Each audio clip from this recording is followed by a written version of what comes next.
off-season cardio, low volume HIIT versus steady state. So I've done a mix of both. This off-season, I'm doing low volume HIIT, which you're thinking, what's low volume versus high volume? And I'll explain fully why I'm doing this after I show you exactly my protocol that I've been doing. Basically, low volume is less than 15 minutes of these HIIT intervals, 1 minute on, 1 minute off.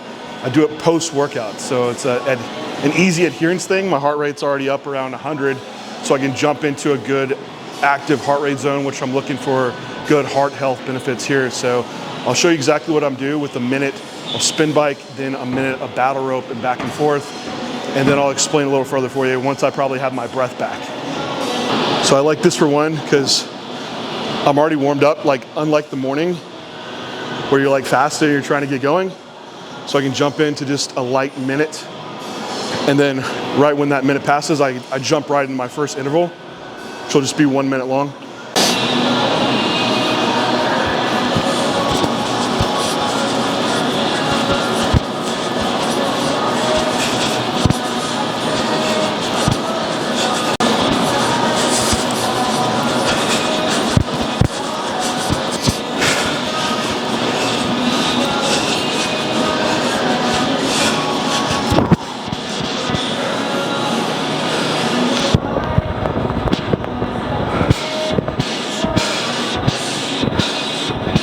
That was one. Do 3 of these, 3 on the battle rope.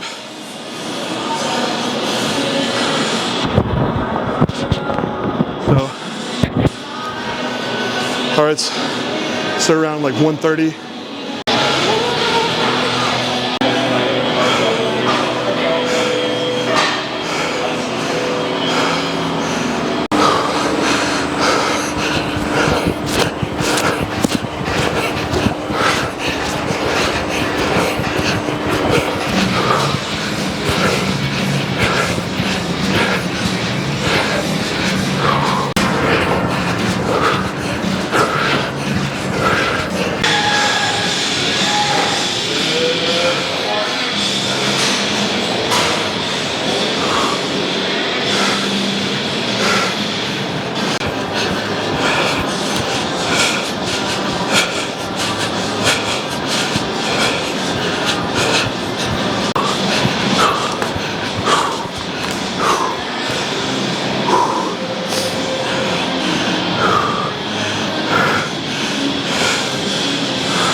Last set on the bike.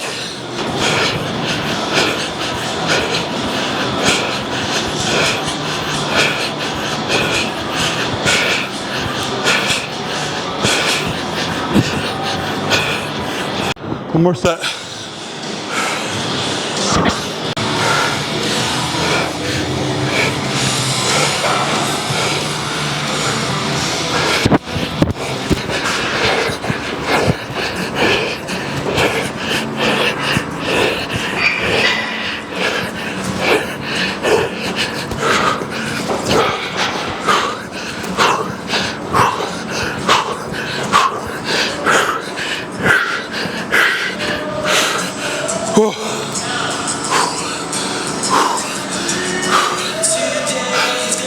Oh, that wasn't too bad. When I get my breath back, I'll explain this. All done with my cardio, back home now.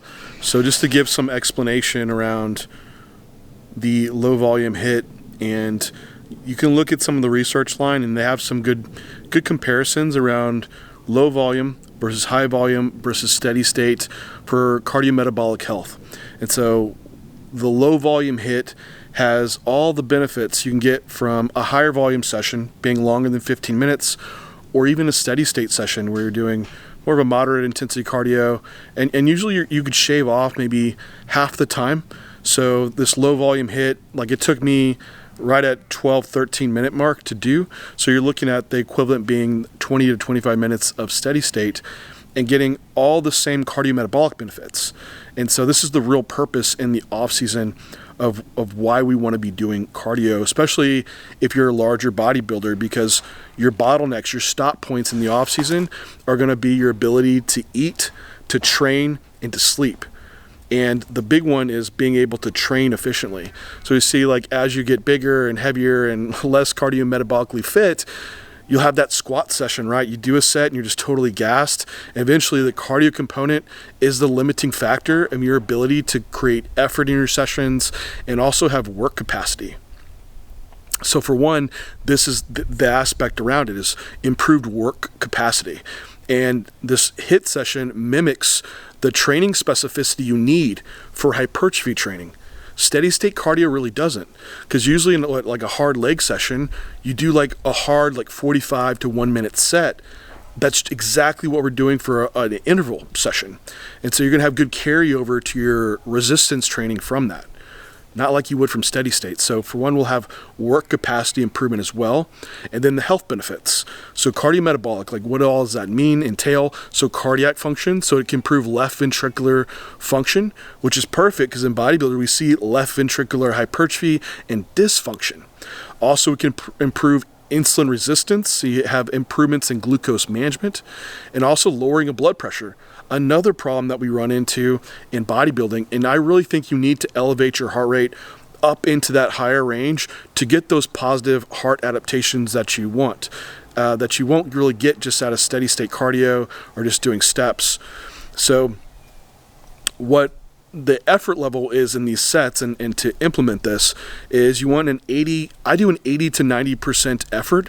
This could just be subjective, or it could be even off heart rate, which 80% to 90% of your max heart rate. Max heart rate is, minus your age off of 220, and then you can do 80% of that. So for me, I kind of fall within this 140 to 150 range. So at the end of my work interval, I'm looking, about 15, 20 seconds, your heart rate will catch up to be in that kind of range. And then I do 1 minute on, 1 minute off, and 6 sets of that. And I alternate between the spin bike and the battle ropes, because that way I'm not ever really overtaxing locally one muscle group. So it's like 3 sets of like a spin bike for a minute. It's not challenging at all.